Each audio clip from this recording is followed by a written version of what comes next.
So, good morning. So, for today's video, we will going to discuss all about the print media.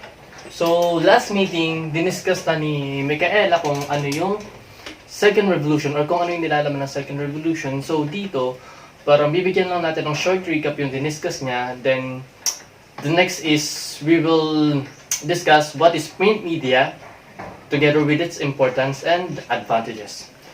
So, sabi dito sa readings, printing spread literacy and together they created the modern world.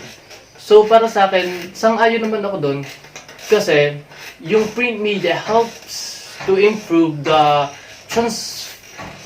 parang transferring of information mas napabilis nung printing revolution or nung print media ang pagbibigay ng kaalaman sa atin, sa mga media consumers.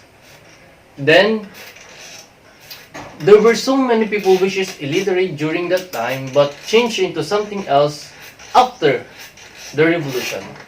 So as we can notice, we are living in the modern world that is a product or a fruit of illiterate people. So through inventions or modernizations maybe. So technically we can say that together they build this modern world for us. So, gumawa ko ng sarili kong process para mas madali nating maintindihan kung ano ba yung nangyari yung dun sa printing revolution.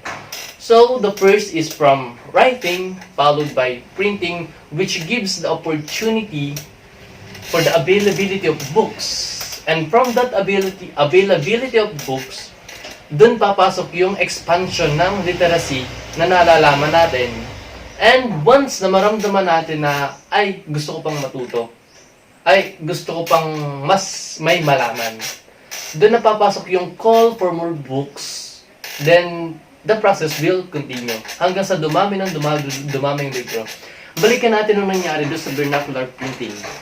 So, yung Europe, less than 50 years after discovery, nakapag-produce sila ng 10 million printed books, then hanggang sa umabot na ng 150 to 200 million books at the end of the century.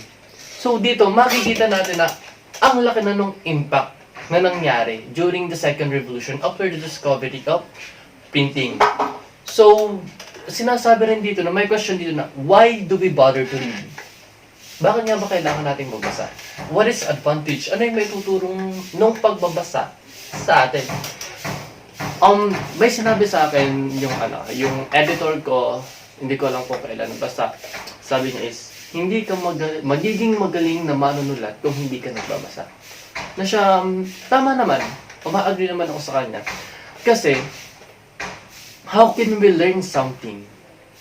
How can we improve ourselves? How we can improve our vocabulary if we refuse to learn something new?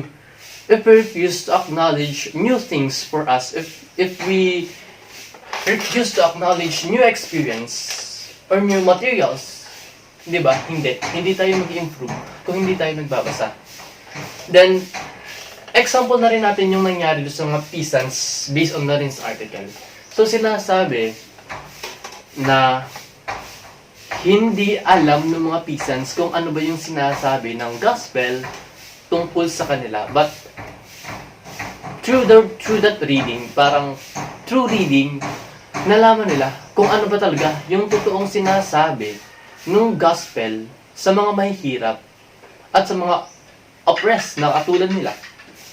Then, tapos sabi rin na during that time, literacy was made for men.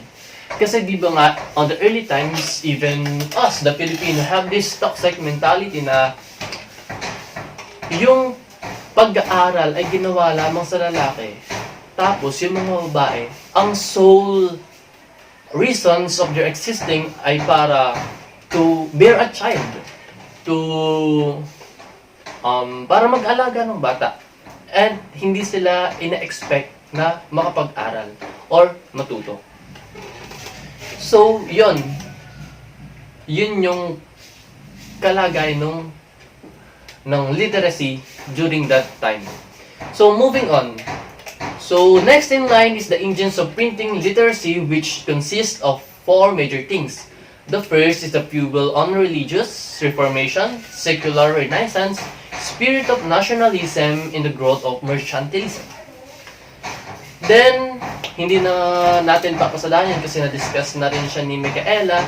So, I will just have to read this few personalities like Aldous Manutius of Venice, who take the credit and also referred as fine Italian hand, and also known as inventor of the italic type.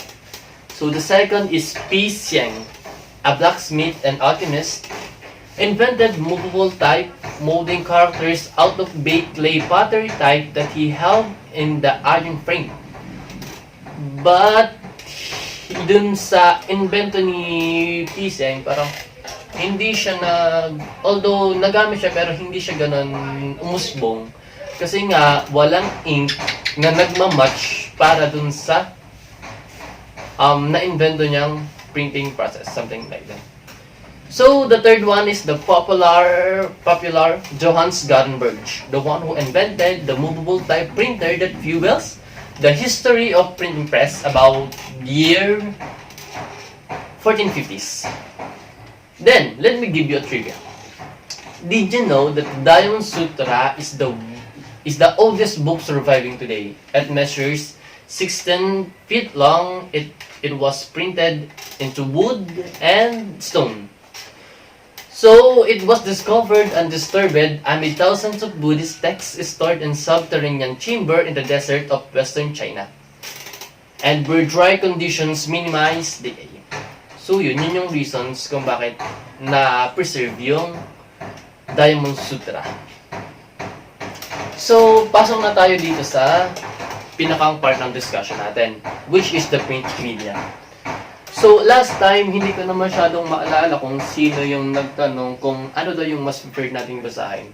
E-books or books, or parang kung ma-specify natin is electronic module or printed module. I don't know which teacher, I can't really remember. Pero, kung ako sasagot nun, for me, I prefer books. Kasi parang through books, parang mas na-absorb ko yung sinasabi or yung nilalaman ng books, unlike the electronic module na parang hindi nagsisingkin sa utak ko. Kaya ako piniprint ko muna yung mga module except if masyado na marami at hindi nakasya ng budget. So, pag kaya ng budget is piniprint ko muna siya bago basahin. So, before we go through the discussions, we will let us know what the print media is. So, print media. Print media is a means of mass communication in the form of printed publications. It comprises magazines, books, newspapers, circular, journals, pamphlets, and periodicals, and etc. So, print media is incredibly important of the marketing mix and can help business to engage their target audience extend their reach to potential customers by investing in it. So, in other words, napaka-importante ng naiambag ng print media, lalong-lalo na sa mga businessman or sa mga entrepreneur. So, as a communication student, especially for those who want to take the fields of journalism, print media is really necessary. So, can you imagine a life without newspaper? Without printed books in any genre? Or nor magazines? Maybe some will say yes, but I'm sure many of us will say no. Then, sinasabi rin na ang karaniwang nagagamit ang print media, yun, nasabi ko na kanina na karaniwang siyang ginagamit ng businessman or ng entrepreneur. In addition, sinasabi na ang print media is one of the oldest basic forms of communication. At tunay nga ang sobrang laki ng naimbag ng print media, lalong-lalo na sa pagbibigay ng informasyon or ng balita sa mga media consumers na katulad natin. Lalong-lalo na noong mga panahong hindi pa uso ang digital media like television and radio. So, punta naman tayo sa importance of the print media. So, print media nowadays is now part of our daily life. Means, hindi na natin maiiwasan ang print media. Parang sa araw-araw may nakikita tayong print media like newspaper.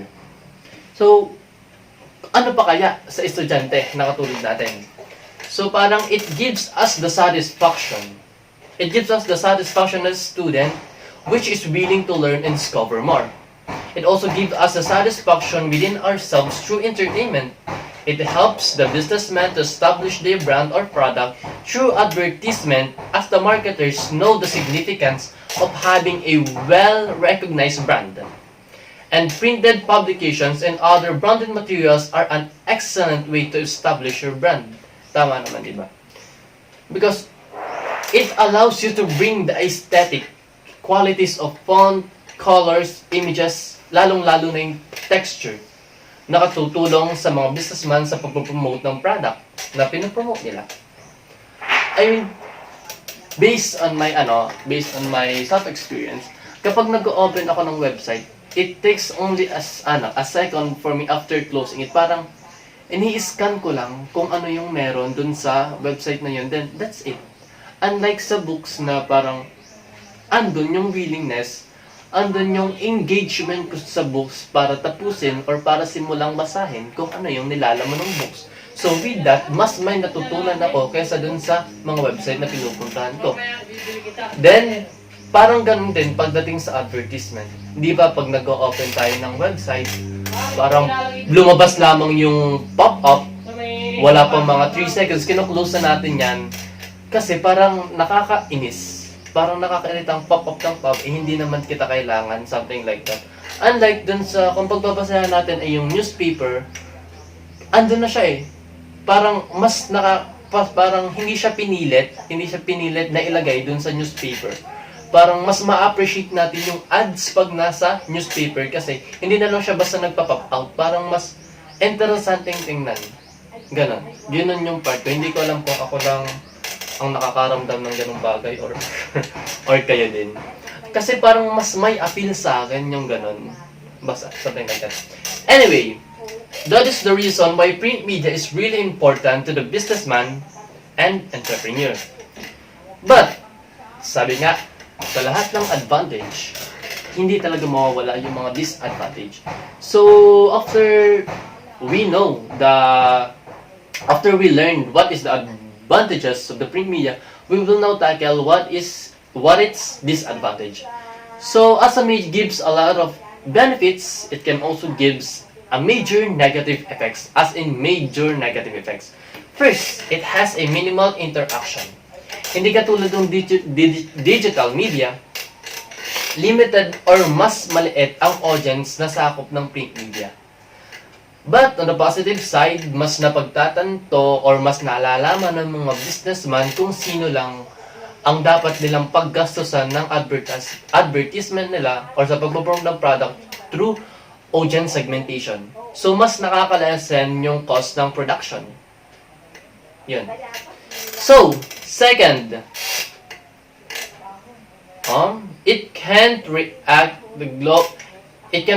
the global market so easily because of lower accessibility compared to digital platforms. So parang kung ito compare yung sakop or yung lawak ng nare-reach ng print media sa electronic or sa digital media, mas malawak yung nasasakop yung digital media kasi instant siya eh. Once sa clinic mo, nag-post ka sa Facebook, pwede siyang makahatid globally, worldwide. Unlike the print media na print, parang local or national, pwedeng national to be specific or mas malawak. Pero it takes time para makarating globally or kadalasan hindi siya nakakarating globally. So mas malawak ang sakop ng electronic or digital media. But the worst is it kills the planet.